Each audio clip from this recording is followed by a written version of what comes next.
42वां 44वां का बड़ा इंपॉर्टेंस है। आप कॉन्टेक्स्ट बता दें और बेसिक सी बात बता दें। देखिए, मुद्दों की बात करें। मुद्दे की बात यह है, संदर्भ 44वें संविधान संशोधन कॉन्टेक्स्ट कब आया। इसका कॉन्टेक्स्ट देखा जाए तो स्वाभाविक रूप में 42वां संविधान संशोधन, राष्ट्रीय आपातकाल। तो ये बात मानी जाती है कि राष्ट्रीय आपातकाल एक हमारे संविधान के लिए ये बड़ा ही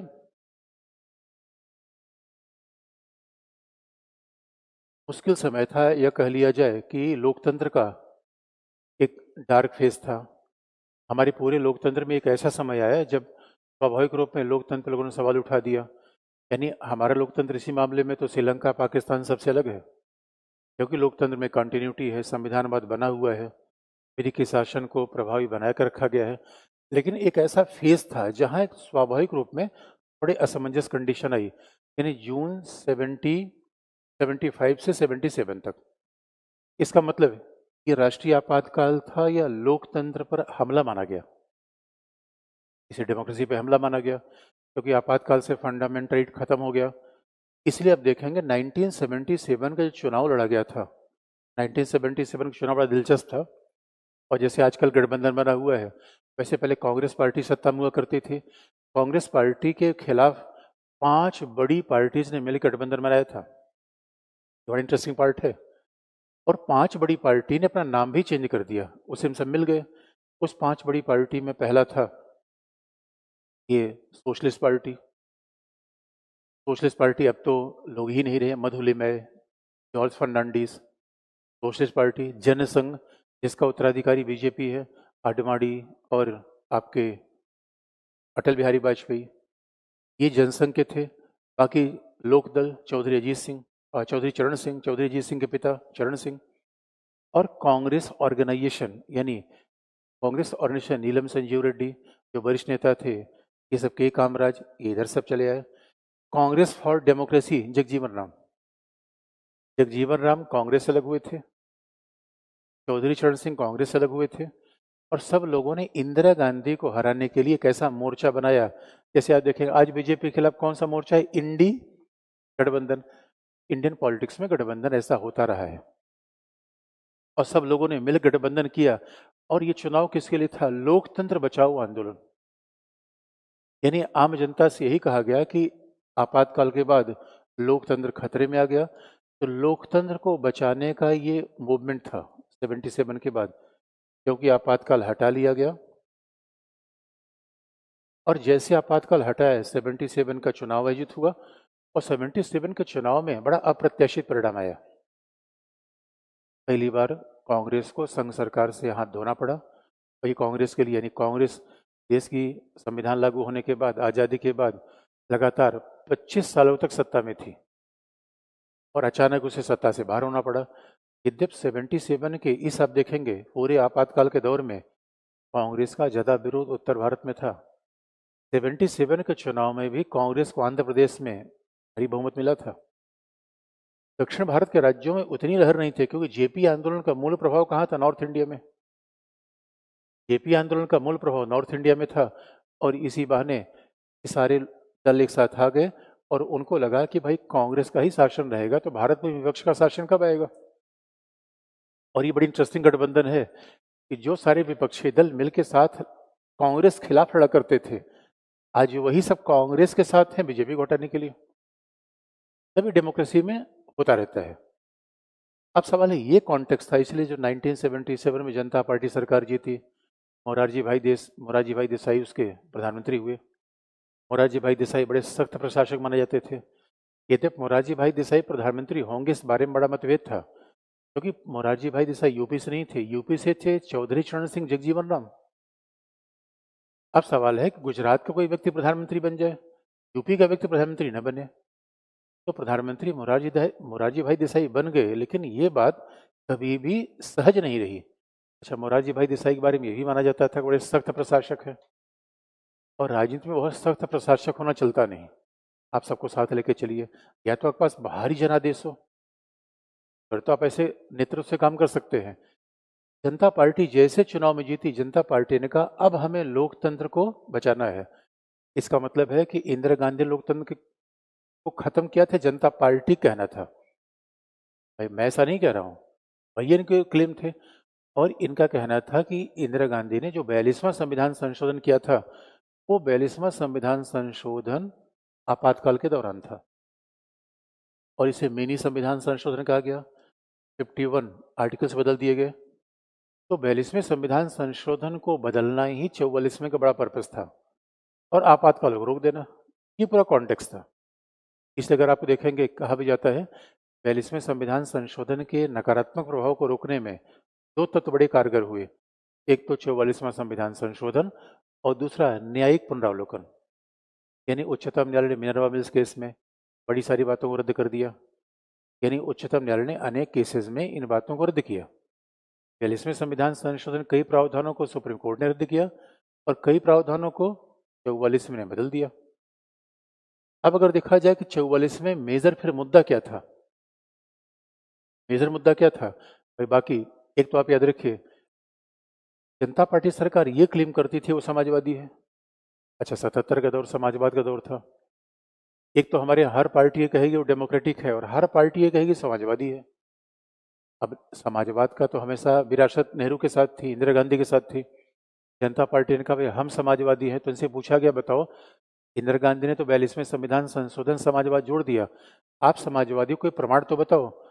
इन्होंने चेंज किया संविधान संशोधन जो किया था वो डीपीएसपी में और फंडामेंटल राइट में। जब इनसे पूछा गया कि भाई आप समाजवादी कैसे हो, तो देखो समाजवादी होने का एग्जाम्पल हम देते हैं। और 44वें संविधान संशोधन से मूल अधिकार से article 19 clause 1 sub clause F और आर्टिकल 31 इसको संविधान से विदाई दे दी गई। इन्होंने कहा देखो भाई अब हम समाजवादी हो गए कि नहीं है, तो संपत्ति के अधिकार को दफा कर दिया। अभी तक की सरकारों ने संपत्ति के अधिकार को केवल छुआ था, इंक्रीमेंटल चेंज किया था, कॉस्मेटिक चेंज किया था। देखो हमने उखाड़ के फेंक दिया समाजवादी। तो इसलिए उन्होंने कहा देखो समाजवादी होने का पहला एग्जाम्पल क्या है, संपत्ति के अधिकार को हटा दिया। इसलिए इंदिरा गांधी ने समाजवादी होने के लिए क्या किया था, प्रिवी पर्स को हटा दिया था, बैंकों का राष्ट्रीयकरण कर दिया था। अब बाकी कुछ बात बची ही नहीं थी समाजवादी होने के लिए। उन्होंने कहा समाजवादी होने के लिए हमने ये काम कर दिया, संपत्ति का अधिकार भाग 3 का मूल अधिकार नहीं रहा और संपत्ति का अधिकार की ऐसी दशा हुई जैसे किसी कप्तान को दरोगा बना दिया जाए। भाई किसी कप्तान को दरोगा बना दिया जिसका डिमोशन हो जाएगा, संपत्ति के अधिकार का डिमोशन हो गया। अब वो भाग 3 के मूल अधिकार से एक संवैधानिक अधिकार या एक वैधानिक अधिकार अनुच्छेद 300 ए में शिफ्ट कर दिया गया। यानी आपने देखा होगा कई बार रिजर्वेशन ट्रेन में होता है, जनरल क्लास से एसी मिल जाता है तो कितना मतलब यात्रा का मजा ही बढ़ जाता है। अगर आप एसी थर्ड से हो अपग्रेड होकर एसी सेकंड फर्स्ट में चला गया तो समझ लो मंजिल ऐसा लगता है कि क्या बात हो गई यात्रा की। कभी आपने ऐसा देखा एसी से आपको शिफ्ट कर दिया जाए जनरल में, तो आप समझो नींद नहीं आएगी रात भर। ऐसा फंडामेंटल राइट के साथ हुआ था, संपत्ति के अधिकार के साथ ऐसा ही हुआ। 44वें संविधान संशोधन में यह किया गया। जनता पार्टी ने कहा भाई देखो अब हम समाजवादी बन गए। लोगों का थोड़ा और समाजवादी बनने को एग्जाम्पल बताओ, जनता पार्टी ने कहा अगला एग्जाम्पल। तो फिर इन्होंने कहा भाई देखो समाजवादी बनने का मतलब है जरा निदेशक तत्व पर आ जाओ, भाग 4 पर। इन्होंने भाग 4 में आर्टिकल 38 को जोड़ा। ये 38 को जोड़ा, 38 के क्लॉज, अब कहिए क्लॉज 1 को जोड़ा, तो 38 में इन्होंने क्या कर दिया, अब कह दिया भारत में कल्याणकारी राज्य होगा। इंदिरा गांधी ने कहा था समाजवादी होगा, प्रस्तावना में जोड़ दिया था। अब प्रस्तावना में जोड़ने कोई जगह बची नहीं थी, तो जहां जोड़ने की बची थी वो क्या था, निदेशक तत्व। तो उन्होंने कहा कि अब यहाँ पे क्योंकि इंदिरा गांधी ने 42वें संविधान संशोधन में 3 निदेशक तत्व को जोड़ा, उन्होंने आर्टिकल 38 क्लॉज 1 में जोड़ दिया कि भारत में कल्याणकारी राज्य होगा और एक ऐसी व्यवस्था का निर्माण होगा जहां सभी का कल्याण किया जाएगा। फिर समाजवादी होने का दावा। अब इसके बाद तो विचारधारा की लड़ाई अगली बात पर आ गई, अब आप लोकतांत्रिक कैसे हो ये बताओ। उन्होंने कहा अब हमें लोकतंत्र को बहाल करना है। तो उनसे पूछा कि लोकतंत्र को बहाल कैसे करोगे? तब देखिए इनके ये उपाय बताया। अब इनका कहना था कि हम लोकतंत्र को बहाल करेंगे।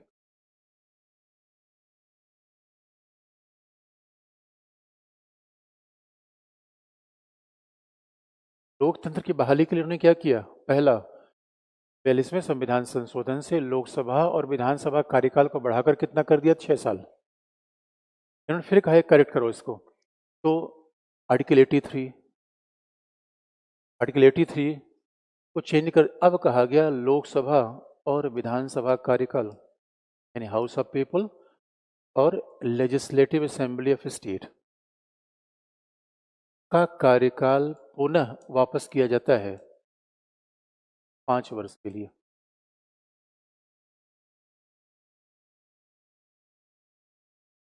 यानी अब ये लोकतंत्र की बहाली का पहला कदम था कि चुनाव, इंदिरा गांधी ने कह दिया था कि भाई कार्यकाल 6 साल का होगा। इन्होंने क्या कह दिया? कार्यकाल कितने साल का होगा? 5 साल का। आज भी कंडीशन है। तो बाकायदा आर्टिकल 82, 83 और उसके बाद विधानसभा कार्यकाल में चेंज किया गया और ये कहा गया अब इनका कार्यकाल 5 साल का होगा। तो क्या देखो, लोकतंत्र को बढ़ाने में ये पहला कदम है और सैद्धांतिक मामला है। अगर आप लोकतंत्र को अच्छा करना चाहते हो तो न्यायपालिका की शक्ति को बढ़ाएंगे पहला, और लोकतंत्र को अच्छा करना चाहते हो कार्यपालिका को शक्ति कम करेंगे, राष्ट्रपति को शक्ति ज्यादा देंगे। इन्होंने कह दिया भाई लोकतंत्र को बढ़ाना है तो या तो फंडामेंटल, ये बड़ी इंटरेस्टिंग बात है, लोकतंत्र को बढ़ाने में फंडामेंटल राइट तो नहीं बढ़ाया। वो कहा जाता है लोकतंत्र फंडामेंटल राइट से ही बढ़ता है, फंडामेंटल राइट तो काटा, और फंडामेंटल राइट काट के ये संकेत दिया कि हम पूंजीपतियों के खिलाफ है, ये पूंजीपतियों के फंडामेंटल राइट हम काट रहे हैं, आम जनता के नहीं। अब लोकतंत्र को आगे बढ़ाने के और एग्जाम्पल क्या है? ये 44th अमेंडमेंट में लोकतंत्र को और आगे बढ़ाने के जो एग्जाम्पल इन्होंने दिए, ये पहला, उनका राष्ट्रपति की शक्ति को थोड़ा बढ़ाते हैं। भाई राष्ट्रपति की शक्ति को बढ़ाएंगे तभी तो कभी भी मंत्रिमंडल के दुरुपयोग को रोका जा सकता है। ये तो राष्ट्रपति की शक्ति संविधान से बढ़ाएंगे, लेकिन पॉलिटिकली कैसे बढ़ेगी ये तो पॉलिटिकल कंडीशन तय करती है, संविधान सारी बात तय नहीं करता। लेकिन उन्होंने राष्ट्रपति की शक्ति बढ़ा दी, क्योंकि राष्ट्रपति की शक्ति बढ़ाई ध्यान रखने की है, मंत्रिमंडल की नहीं है। और कुछ मामलों में कह लीजिए कि मंत्रिमंडल की शक्ति बढ़ाई लेकिन प्रधानमंत्री की शक्ति बिल्कुल नहीं बढ़ाई, क्योंकि इन्होंने देखा था प्रधानमंत्री का पद का दुरुपयोग हुआ था और इंदिरा गांधी बहुत शक्तिशाली प्रधानमंत्री थी। और ये आज भी आप देखेंगे जब भी हमारे यहाँ कोई शक्तिशाली प्रधानमंत्री होता है ऐसी आवाजें उठने लगती है। तो राष्ट्रपति की शक्ति बढ़ाई कैसे? अनुच्छेद 74 क्लॉज 2 में एक चेंज कर दिया और ये कह दिया मंत्रिपरिषद के द्वारा दी गई सलाह को राष्ट्रपति पुनर्विचार के लिए भेज सकता है, यानी राष्ट्रपति को रिकंसिडर करने का पावर दे दिया। जबकि इंदिरा गांधी ने ये बात कही थी, जबकि हमारे यहाँ 74 में बात कही थी, इंदिरा गांधी ने कह दिया था 74 में अमेंडमेंट के द्वारा 42 से कि मंत्रिपरिषद की सलाह सहायता पर राष्ट्रपति कार्य करेगा, शैल एक्ट। मतलब इंदिरा गांधी ने लगभग राष्ट्रपति को बाध्यकारी बना दिया था। इन्होंने राष्ट्रपति को एक आधार दे दिया कि मंत्रिपरिषद की सलाह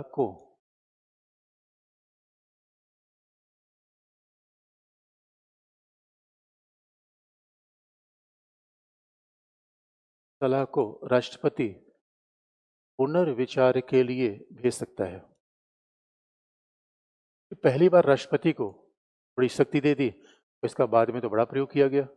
इसका मतलब है अगर ये राष्ट्रपति के पास शक्ति रही होती तो क्या उस समय के राष्ट्रपति फखरुद्दीन अली अहमद आपातकाल के प्रावधान को पुनर्विचार के लिए भेज देते? इसका उत्तर है नहीं, क्योंकि फखरुद्दीन अली अहमद राष्ट्रपति बने थे ही इंदिरा गांधी कारण। तो जब राष्ट्रपति प्रधानमंत्री का चयन होगा तो उसकी शक्तियों के प्रयोग के दायरे सीमित हो जाते हैं। अब गठबंधन सरकार होगी तो राष्ट्रपति की शक्ति बढ़ जाएगी, लेकिन यहाँ पर इन्होंने राष्ट्रपति को ये शक्ति दी है और राष्ट्रपति की इन शक्तियों का यूज भी किया है।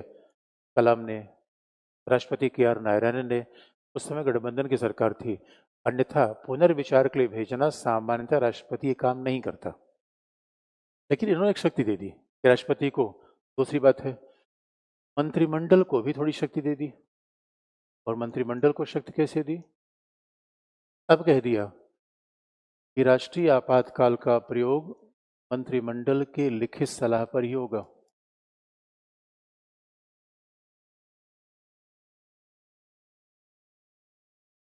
राष्ट्रीय आपातकाल का प्रयोग मंत्रिमंडल के लिखित सलाह पर होगा।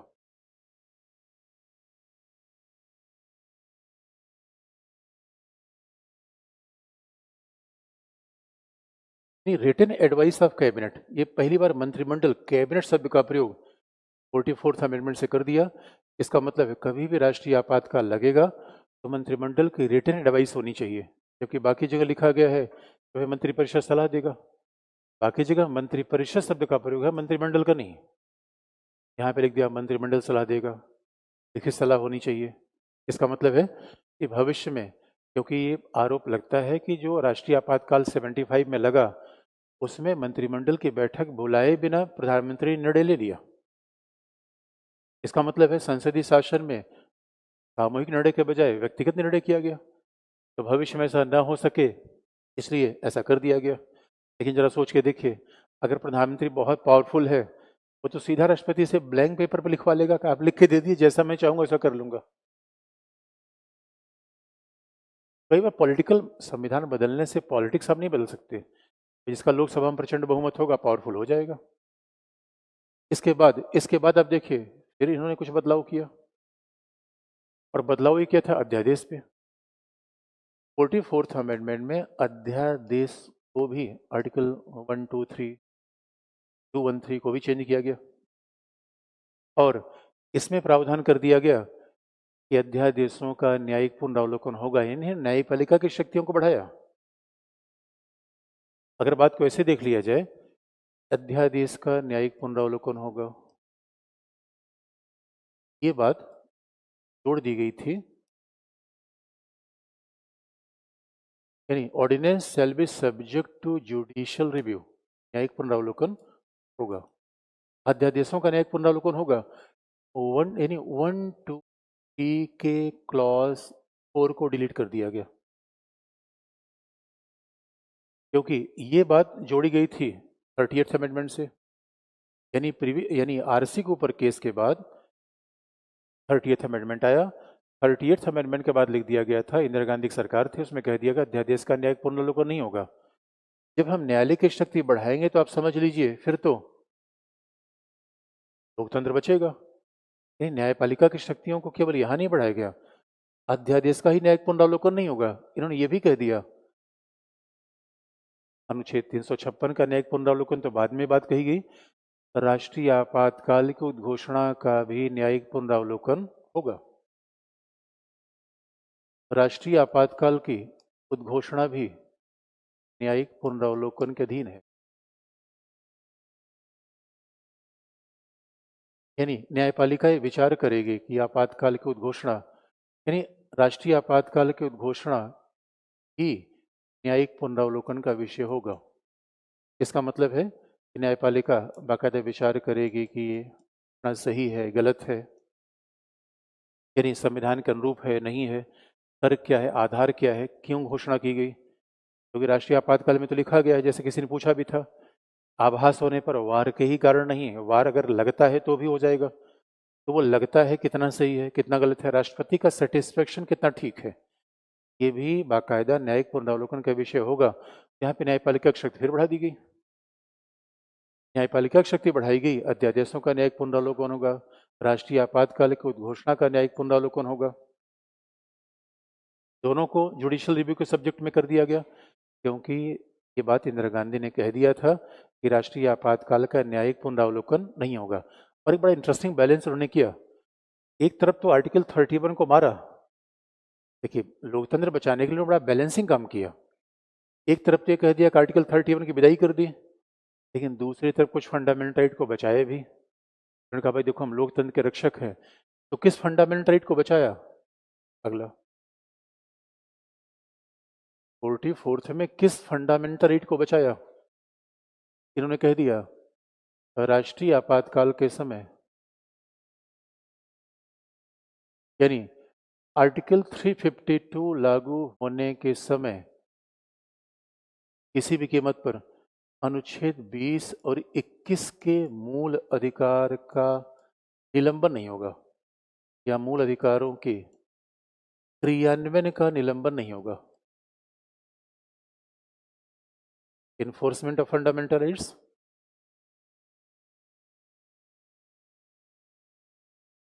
मूल अधिकारों के क्रियान्वयन का निलंबन नहीं होगा। अब जरा सोच के देखिए, यानी यहाँ फंडामेंटल राइट को बचा लिया, एक तरफ 31 को विदाई की, फिर एक बैलेंसिंग काम कर दिया, तो उनका राष्ट्रीय आपातकाल लगेगा। इसका मतलब राष्ट्रीय आपातकाल 352 में लगेगा, उसका इम्पैक्ट होगा 358, 359, और 358 में 19 जाएगा, लेकिन 359 में राष्ट्रपति उद्घोषणा करेगा किन फंडामेंटल राइट को सस्पेंड किया जाए। 20-21 में नहीं होगा, बाकी को सस्पेंड आप कर सकते हैं। यानी इसका मतलब मनमानी किसी को जेल में नहीं रखा जाएगा। हर व्यक्ति को अधिकार होगा कि न्यायपालिका के पास जाए, जमानत ले ले, बेल ले ले। लेकिन आप देखेंगे मामला कैसे बदल गया है। 44वां संविधान संशोधन 1978 में किया गया है। 1978 में संशोधन किया गया भाई। 44th अमेंडमेंट कब आया? 1978 में। 1978 में ही मानेका गांधी केस का निर्णय है, और मानेका गांधी केस ने कह दिया 21 और 19 एक साथ है। बड़ा इंटरेस्टिंग पार्ट है। अब आने वाले समय में अगर कभी आपातकाल लगा, ये भी मुद्दा उठेगा, क्या 21 और 19 को यहाँ के लिए एक साथ माना जाए? लेकिन राष्ट्रीय आपातकाल जब भी लगेगा 19 देना बड़ा मुश्किल होता है। 21 दिया जा सकता है भाई, किसी को जेल में रख के आप थोड़ी देश को युद्ध से बचाएंगे। बोल बचन पर कंट्रोल किया जा सकता है। आज की डेट में अगर कभी भविष्य में राष्ट्रीय आपातकाल लग गया, ये भी अधिकार निलंबित नहीं होगा, बाकी को निलंबित किया जा सकता है। यही बचा लिया। तो यहां बताने का प्रयास किया कि हमने लोकतंत्र को बचा लिया। इतना ही नहीं, फिर उन्होंने 44वें संविधान संशोधन में और भी चेंज किए। और चेंज कैसे किए?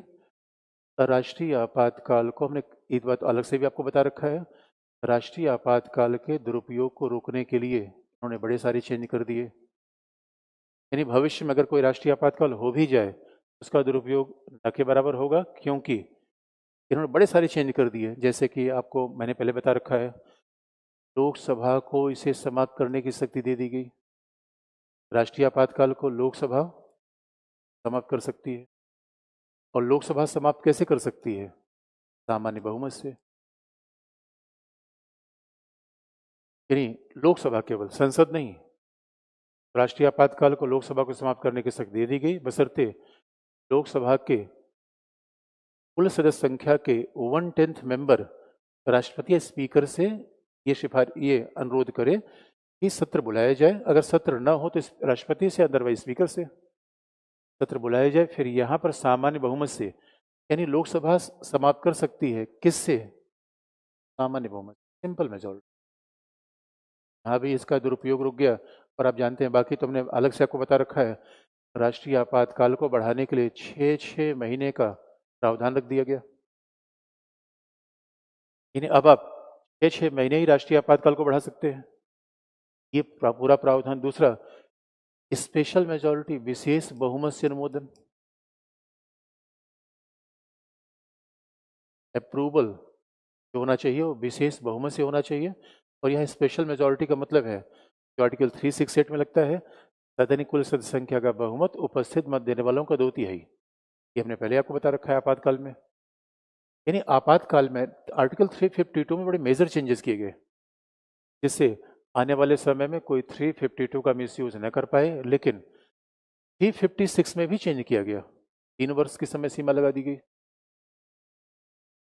आर्टिकल 356 में भी संशोधन किया गया और कहा गया कि अब इसकी अवधि कितनी होगी? 3 साल के लिए, और इस 3 साल को बढ़ाने के लिए जो मामला होगा 2 साल होने पहले आपको बता रखा है। इसका मतलब है 356 में भी 3 साल तक ही अनुच्छेद 356 का राष्ट्रपति शासन का प्रयोग कितने वर्ष तक किया जाएगा? 3 वर्ष तक। 3 वर्ष तक होगा, और 3 वर्ष से आगे बढ़ाने के लिए 2 कंडीशन चाहिए। यानी देश के किसी भाग में या समूचे भाग में राष्ट्रीय आपातकाल हो, और निर्वाचन आयोग कह दे कि इलेक्शन कराना संभव नहीं है, तब इसको 1 साल से बढ़ाकर कहाँ तक किया जाएगा? 3 साल। 1 साल के बाद बढ़ाने की वो 2 शर्तें हैं कि निर्वाचन आयोग प्रमाणित कर दे देश के किसी भाग में, समूचे भाग में राष्ट्रीय आपातकाल लागू है। तो फिर यहाँ 356 को भी कंट्रोल कर दिया गया।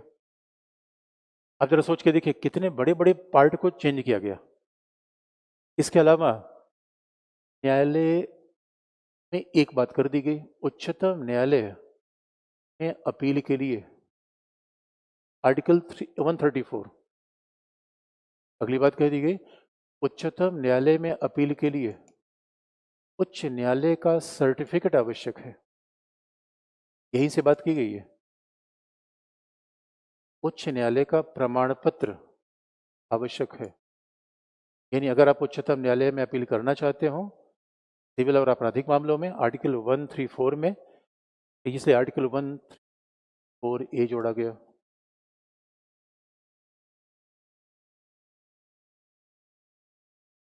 तो आगे अपील किया जा सकता है। और दूसरी बात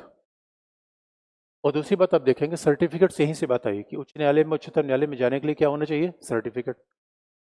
और एक खास बात है, यह इन्होंने एक और काम किया, किस तरीके से आज़ादी को थोड़ा बढ़ाया, यहाँ कह लीजिए संसद की शक्तियों को बढ़ाया, या एक कह लीजिए कि देखिए सिंबोलिज्म की लड़ाई बहुत ज़्यादा होती है। जब भी आप देखेंगे चुनाव में, पॉलिटिक्स में सांकेतिक लड़ाई बहुत ज़्यादा होती है। इंदिरा गांधी ने प्रीवी पर्स खत्म कर दिया, अभी सरकार ने डिमोनेटाइजेशन कर दिया। एक सांकेतिक लड़ाई ये भी होती थी, देसी वर्सेज विदेशी। अब जनता पार्टी कहा करती थी, और ये भी हमेशा उत्तराधिकार की बात होती है, गांधी और डॉक्टर अम्बेडकर को वास्तविक उत्तराधिकारी कौन है? आजकल हर पार्टी करे डॉक्टर अम्बेडकर हमारे हैं, हर पार्टी करे गांधी हमारे हैं। इसलिए जनता पार्टी ने कहा कि यानी 44th अमेंडमेंट 1978 में एक चेंज और आया, और वो चेंज था आर्टिकल 105 और 194 में। क्योंकि 105, 194 में ये बात लिखी गई थी कि हमारे सांसदों को जो विशेषाधिकार मिलेंगे वो हाउस ऑफ कॉमन, यानी जो इंग्लैंड की संसद है, सांसदों को विशेषाधिकार कॉमन सभा जो कि बाकायदा इंग्लैंड की संसद की भांति मिलेंगे। आप जानते हैं कि लोगों ने कहा भाई ये कौन सी बात है कि जिन्हें हमारा खून चूसा, भाई हम भी एक जमाने में सोने की चिड़िया थे, हमें चूसते चूसते कबूतर किसने बना दिया? अंग्रेजों ने। अंग्रेजों ने हमें बर्बाद कर दिया, और उन अंग्रेजों की गरिमा इतनी है कि अपने संविधान में, और हमारा संविधान संप्रभु है, अपने संप्रभु संविधान में किसी दूसरे के पार्लियामेंट के नाम रखने से क्या फायदा है? लेकिन ये बात इतनी महत्वपूर्ण की बात नहीं थी। देखिए अब संकेत लड़ाई बहुत होती है। कोई कह देगा कि संकेत, भाई झंडा संकेत ही तो है, अरे चुनाव चिन्ह संकेत ही तो है, इसलिए कितनी मारामारी होती है। कोई तीर धनुष लेके भाग रहा है, और कोई, भाई चुनाव चिन्ह की लड़ाई कितनी बड़ी होती है। इसलिए बहन जी ने बाद में हाथी चुनाव चिन्ह ले लिया था, क्योंकि पहले वाले चुनाव चिन्ह सफलता नहीं मिल रही थी। पहले चुनाव चिन्ह बता देंगे क्या? देखा अब कितने, कहाँ ध्यान गया देखा इसका। यहाँ पे कोई सवाल नहीं पूछा। ये अभी भी कह रहा है 356 में क्या होता है, अभी देखो यही पूछ रहा था। इसका मतलब है कॉमन सभा, कॉमन सभा और इंग्लैंड, ये शब्द आज के में हटा दिए गए, और अब लिख दिया गया कि हमारे सांसदों को वो विशेषाधिकार प्राप्त होंगे जो संसद समय समय पर तय करे। अब संसद तय करेगी कि हमारे सांसदों को विशेषाधिकार क्या है, यहां भी संशोधन कर दिया गया। दूसरी बात, आप जानते हैं कि इलाहाबाद हाई कोर्ट ने इंदिरा गांधी का चुनाव रद्द किया था, और इलाहाबाद हाई कोर्ट ने इंदिरा गांधी का चुनाव रद्द किया था, तो उसमें फिर इंदिरा गांधी ने क्या किया था, 329A जोड़ दिया था, और 329A में ही लिखा गया था, 39th अमेंडमेंट के द्वारा आया था। 329A में लिख दिया गया था कि राष्ट्रपति का चुनाव, उपराष्ट्रपति का चुनाव, प्रेसिडेंट, वाइस प्रेसिडेंट, प्रधानमंत्री और स्पीकर का निर्वाचन न्यायिक पुनरावलोकन के दायरे में नहीं आएगा। तो 44वें संविधान संशोधन में कहा गया कि क्यों नहीं आएगा भाई, हमारे यहाँ विधि का शासन है, सबके चुनाव न्यायिक पुनरावलोकन के दायरे में आएंगे। इसलिए आर्टिकल 329A को रद्द कर दिया गया। भाई संविधान संशोधन में भी तो होता है किसी आर्टिकल को डिलीट कर देना, कोई आर्टिकल जोड़ देना, किसी आर्टिकल को चेंज कर देना, तीनों बात संविधान संशोधन में आती है। किसी को डिलीट किया गया, किसी को चेंज किया गया, तो इसको डिलीट मार दिया गया। इसका मतलब आज ये सब न्यायिक पुनरावलोकन के दायरे में है। और दूसरी बार डिलीट मारी गई जो 42वें संविधान संशोधन में आया था कि संघ सरकार को केंद्रीय सैनिक बल राज्यों में तैनाती की अनुमति नहीं होगी। संघ सरकार केंद्रीय सैन्य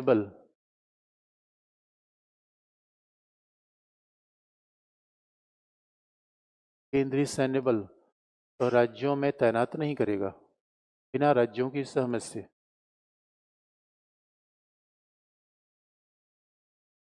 यानी कहने का मतलब है कि इंदिरा गांधी 42वें संविधान संशोधन में आ गया था कि केंद्रीय सैनिक बलों को राज्यों में तैनात किया जा सकता है बिना राज्यों से पूछे। ये हटा दिया गया, इसे भी संविधान से हटा दिया गया।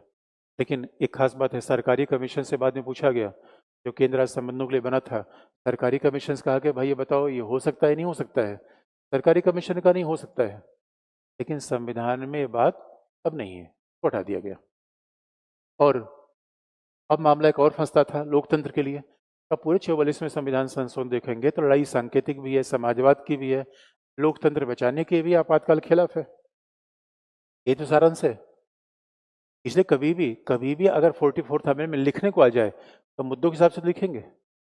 आर्टिकल कहीं कहीं यूज कर दिया, ब्रैकेट में यूज कर दिया, इसमें फिर एक आर्टिकल जोड़ा गया, आर्टिकल 361 ये जोड़ा गया, 361A।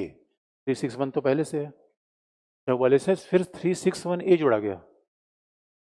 और 361 ये में जोड़ा गया क्या, यदि प्रेस के द्वारा लोकसभा, अगर प्रेस के द्वारा लोकसभा, विधानसभा या संसद की कोई कार्यवाही का प्रकाशन किया जा रहा है, प्रेस के द्वारा लोकसभा, विधानसभा, संसद की कार्यवाही का प्रसारण किया जा रहा है, उसका यानी पब्लिश किया जा रहा है, प्रकाशन किया जा रहा है, इसके लिए कभी भी प्रेस वाले उत्तरदायी नहीं होंगे। यानी अगर लोकसभा, विधानसभा, संसद की कार्यवाही चलाने के लिए अगर आप कहेंगे कि उनके ऊपर हम मानहानि का मामला कर दें, ऐसा नहीं होगा। यहाँ प्रेस को छूट दे दी गई। अन्यथा कभी संसद की कार्यवाही चलाते थे तब भी लोग उनके ऊपर मुकदमा कर देते थे कि आपने कैसे छाप दिया रिपोर्ट। यहाँ प्रेस को छूट दी गई, लेकिन प्रेस को संसदीय विशेषाधिकार से छूट नहीं है।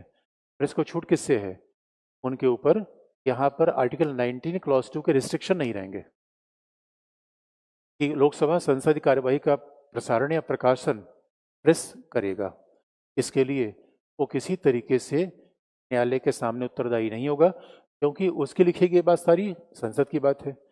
अगर संसद की बात भी कोई प्रकाशन न कर पाए, इसका मतलब अभिव्यक्ति आज़ादी भी खत्म होगी और लोगों को जनमत का पता भी नहीं चल पाएगा,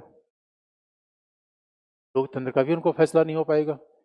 इसलिए जरा सोच के देखिए, कुल मिलाकर हमारे यहाँ 44वें संविधान संशोधन ने कार्यपालिका में परिवर्तन किया, विधायिका में किया, और सारांश बस 2-3 पॉइंट बनता है। अगर मैं कभी लिखना हो तो सारांश कैसे होता है, कभी अब मेंस में आप देखें कई बार ऐसे संविधान संशोधन पूछे गए हैं, पोल साइंस में स्पेशली। कुल मिलाकर क्या है, पॉइंट 1 कहा जाए लोकतंत्र की बहाली की बात, समाजवाद को रिस्टोर करने की बात, कहीं न कहीं प्रधानमंत्री की शक्तियों को कम करना, राष्ट्रपति मंत्रिमंडल की शक्तियों को बढ़ाना, आपातकाल के दुरुपयोग को रोकना, यही तो कुल मिला के सारांश है। कई बार हम लिखने में जरूर नहीं कि आप 361 का भी यूज करिए, संघ सरकार में केंद्रीय सैनिक बलों की तैनाती का इसका भी यूज करिए, इसको यूज करने की आवश्यकता नहीं है।